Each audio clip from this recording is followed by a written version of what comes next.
ओम शांति। 23 सितंबर 2022 के ईश्वरीय महावाक्य। पहले सुनते हैं मुरली के मुख्य पॉइंट्स।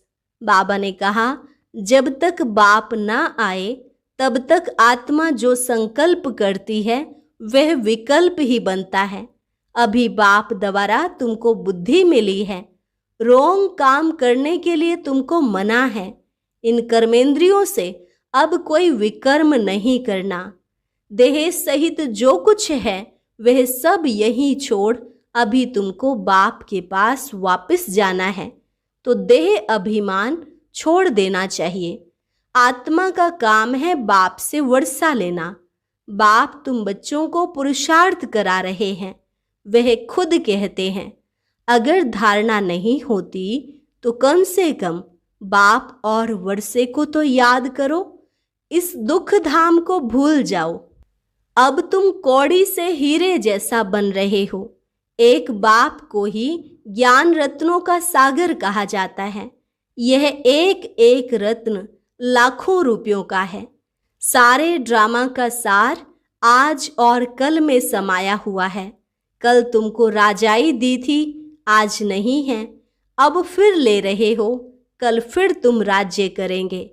यह तो पाठशाला है, इसमें दर्शन आदि करने की बात नहीं रहती। तुम्हें तो पढ़ना और पढ़ाना है। पहले पहले बाप का परिचय देना है। और लास्ट में बाबा ने कहा, मैं तुमको स्वर्ग का मालिक बनाने आया हूं, तो ऐसे बाप को कभी भूलो नहीं।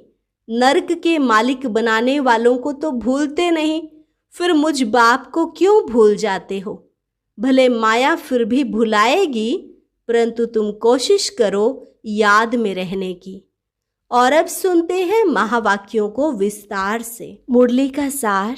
मीठे बच्चे, बाप द्वारा तुम्हें राइट पथ, सच्चा रास्ता मिला है, इसलिए कोई भी उल्टे कर्म व विकर्म नहीं करने हैं। प्रश्न, इस समय मनुष्य जो भी संकल्प करते हैं वह विकल्प ही बनता है, क्यों? उत्तर, क्योंकि बुद्धि में राइट और रोंग की समझ नहीं है। माया ने बुद्धि को ताला लगा दिया है। बाप जब तक ना आए, सत्य पहचान ना दे, तब तक हर संकल्प विकल्प ही होता है। माया के राज्य में भले भगवान को याद करने का संकल्प करते हैं, परंतु यथार्थ पहचानते नहीं हैं, इसलिए वह भी रोंग हो जाता। यह सब समझने की बहुत महीन बातें हैं। गीत ओम नमो शिवाय। ओम शांति। मीठे मीठे बच्चों ने गीत सुना। गीत का अर्थ यथार्थ बुद्धि में आया।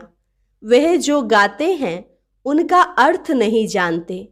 तुम प्रैक्टिकल अर्थ भी जानते हो और पुरुषार्थ भी कर रहे हो बाप द्वारा, क्योंकि अब सम्मुख सहायक है। सहायक बनते तब हैं जब भारी भीड़ आती है। तुम बच्चे जानते हो, गुप्त रीति सहायक है सब मनुष्य मात्र का। बल्कि जो भी इस पुरानी दुनिया में है, अनेक प्रकार की योनियां भी है ना, अनेक प्रकार के जानवर हैं। सतयुग में तो कोई अशुद्ध चीज जानवर आदि नहीं होगी। यह ड्रामा बना हुआ है। साहूकार के पास मकान फर्नीचर आदि जरूर होंगे, गरीब के पास क्या होगा? यह तुम समझते हो ना। अभी भी पुरानी दुनिया रावण राज्य है, जो जीव जंतु नाग बालाएं सब नुकसान करने वाले हैं। जैसे मनुष्य तमो प्रधान, वैसे इनकी सामग्री भी तमो प्रधान। भले यहाँ कितने भी बड़े बड़े मकान 40 मंजिल के भी बनाते, तो भी स्वर्ग के आगे तो कुछ भी नहीं है। यह अब बनते हैं विनाश के लिए। तुम बच्चे जानते हो, बाबा आया हुआ है। पहले नंबर में बाबा आत्मा और परमात्मा का भेद समझाते हैं। मनुष्य ना तो आत्मा को ना परमात्मा को ही जानते हैं। तुम बच्चों ने जान लिया है आत्मा और परमात्मा का रूप क्या है। मंदिरों में पूजा होती है, बनारस में बड़ा लिंग रखा हुआ है, उनकी सब पूजा करते हैं। कहते भी हैं कि आत्मा स्टार भ्रिकुटी के बीच रहती है। अब भ्रिकुटी के बीच बड़ी चीज हो तो ट्यूमर हो जाए, यह समझने की बातें हैं। परमात्मा भी स्टार है, परंतु तुम भूल जाते हो। जब शिव बाबा को याद करते हो तो बुद्धि में यह आना चाहिए कि बाबा स्टार है, उनमें सारा ज्ञान है, वह सत्य है, चैतन्य है, उनमें ही बुद्धि है। मन अलग चीज है, बुद्धि अलग चीज है। मन को तूफान आते हैं, सतयुग में कोई तूफान आदि आते नहीं हैं। यहाँ संकल्प विकल्प चलते हैं। इस समय जो भी मनुष्य संकल्प उठाते हैं वह विकल्प बनता है। इन बातों को अच्छी रीति समझना है। वह हो गई सहज बात। सुख धाम शांति धाम को याद करो, यह फिर सूक्ष्म समझानी दी जाती है। आत्मा इतनी जो सूक्ष्म है वह सत्य है, चैतन्य है। आत्मा जब गर्भ में प्रवेश करती है तभी चुरपुर होती है। यूं तो 5 तत्वों में भी कुछ चैतन्यता है, तब तो बढ़ते हैं, परंतु उनमें मन बुद्धि नहीं है। उन चीजों में संकल्प आदि की बात नहीं। गर्भ में पिंड बढ़ता है, जैसे झाड़ बढ़ता है वैसे पिंड बढ़ता है, परंतु उनमें ज्ञान नहीं। ज्ञान भक्ति मनुष्यों के लिए है। भक्ति आत्मा करती है और ज्ञान भी आत्मा लेती है। आत्मा में ही मन बुद्धि है। पहले मन में अच्छा व बुरा संकल्प आता है, फिर बुद्धि सोचती है करूं व नहीं करूं। जब तक बाप नहीं आते हैं तब तक आत्मा जो संकल्प करती है वह विकल्प ही बनता है। भले भगवान को याद करते हैं, परंतु राइट है व रोंग है यह भी समझते नहीं हैं। ब्रह्म तो भगवान है नहीं। मनुष्य को संकल्प उठता है कि भगवान को याद करें।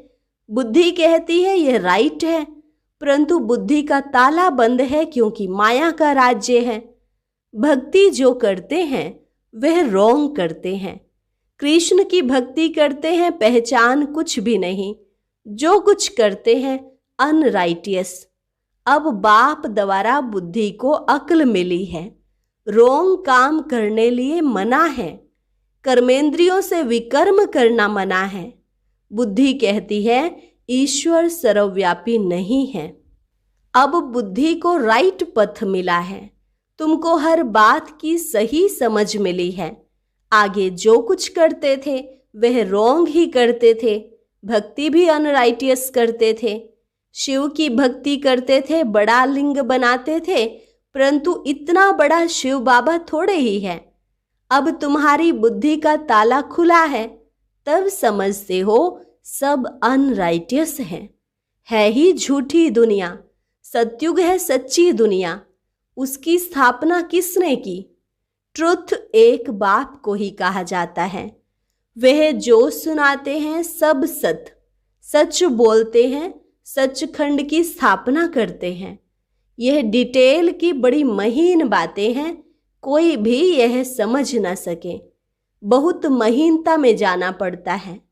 बाप कहते हैं धारणा नहीं होती है तो बाप और वर्षे को याद करो, दुख धाम को भूल जाओ।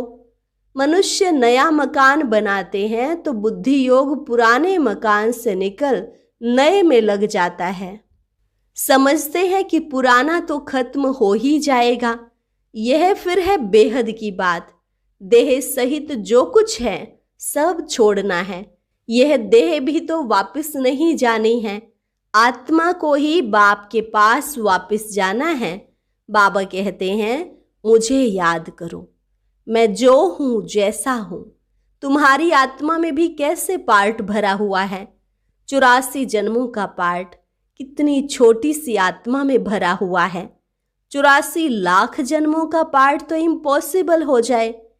अभी तुम्हारी बुद्धि का ताला बाप ने खोला है तो समझते हो वह सब रोंग है। इतनी छोटी सी आत्मा में 84 जन्मों का पार्ट है। बाप राइट बात बताते हैं। बाप बच्चों से ही बात करते हैं। नॉलेजफुल है ना। कहते हैं यह ICS पढ़ा हुआ है। आत्मा ही पढ़ती है इन ऑर्गन्स द्वारा। भले बहुत धनवान बड़ा आदमी बनते हैं, फिर भी रोगी बीमार तो होते हैं ना। ऐसे नहीं कि बड़े आदमियों की आयु भी बड़ी होती है। बड़े आदमी जितना पाप करते हैं उतना गरीब नहीं करते हैं। इस दुनिया में तो पाप ही पाप होते हैं। ये है ही पाप आत्माओं की दुनिया। हर बात में पाप ही करते हैं। ब्राह्मण खिलाते हैं, यह भी पतित को खिलाते हैं ना। पतित को खिलाने से कोई पुण्य थोड़े ही होगा। अभी तुम रियलिटी में पावन बनते हो। सन्यासी भले पावन बनते हैं, परंतु वे कोई पावन दुनिया में तो जाने वाले नहीं हैं। फिर भी पुनर्जन्म तो पतित दुनिया में ही लेंगे। तुम थोड़े ही पतित दुनिया में जन्म लेंगे। वह समझते हैं कि दुनिया की आयु अजुन बहुत बड़ी है। जब तक विनाश हो तब तक पुनर्जन्म तो लेना ही पड़े ना, छूट नहीं सकते। तुम्हारा यह अंतिम जन्म है। तुम जानते हो कि हम पवित्र दुनिया में जाने वाले हैं। बाप बैठ समझाते हैं, बच्चे तुम पवित्र प्रवृत्ति मार्ग में थे तो देवता थे, फिर इतने पुनर्जन्म लेते आए हो। तुम अपने पुनर्जन्म को नहीं जानते हो। यह कोई एक को थोड़े ही पढ़ाया जाता है, अनेक पढ़ते हैं। बाप ब्राह्मण बच्चों से ही बात करते हैं। शूद्र इन बातों को समझेंगे नहीं। पहले 7 रोज समझाकर ब्राह्मण बनाओ, जो समझें हम शिव वंशी ब्रह्मा कुमार कुमारी हैं। इस पढ़ाई से तुम नई दुनिया के मालिक बनते हो। यह है ब्रह्मा मुख वंशावली। प्रजापिता ब्रह्मा के सब बच्चे हैं। उनको ग्रेट ग्रेट ग्रैंड फादर कहा जाता है। ब्रह्मा को हमेशा बड़ा बूढ़ा दिखाते हैं, जैसे क्राइस्ट है। क्रिश्चियन लोग पुनर्जन्म तो लेते आते हैं, ग्रेट ग्रेट ग्रैंड क्राइस्ट, परंतु वह शिव बाबा तो निराकार है। उनको सिर्फ फादर कहेंगे, वो है ही निराकार। उनको गॉड फादर कहते हैं। उनका कोई फादर नहीं, गुरु भी नहीं, क्योंकि वह सतगुरु है। तब वे गुरु लोग कौन हैं? वे जिस्मानी यात्रा करते हैं, हम रूहानी यात्रा करते हैं। यहाँ कोई मरते हैं तो कहेंगे स्वर्ग पधारा, तो यह झूठ बोला ना। आते तो फिर भी यहाँ ही हैं। कोई कहते फलाना ज्योति ज्योत समाया। अच्छा, बड़े बड़े साधु संत मर जाते हैं। अगर वह ज्योति ज्योत जाकर समाया, फिर उनकी बरसी क्यों मनाते हो? ज्योति में समाया वह तो बड़ा अच्छा हुआ, फिर बरसी मनाना, उनको खिलाना पिलाना, यह तो फिर झूठ हुआ ना। बैकुंठवासी हो गया, फिर उनको नर्क का भोजन खिलाते हो। इसको कहा जाता है अनराइटियस। जो कुछ करते हैं उल्टा ही करते हैं। मनुष्यों की बुद्धि को बिल्कुल ताला लगा हुआ है। बाप कहते हैं मैं आकर ताला खोलता हूँ, माया ताला लगा देती है। कहते हैं ईश्वर सर्वव्यापी है। समझते हैं यह ज्ञान परंपरा से चला आता है।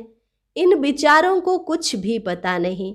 ज्ञान और भक्ति, ब्रह्मा का दिन और ब्रह्मा की रात दोनों इक्वल होता है ना।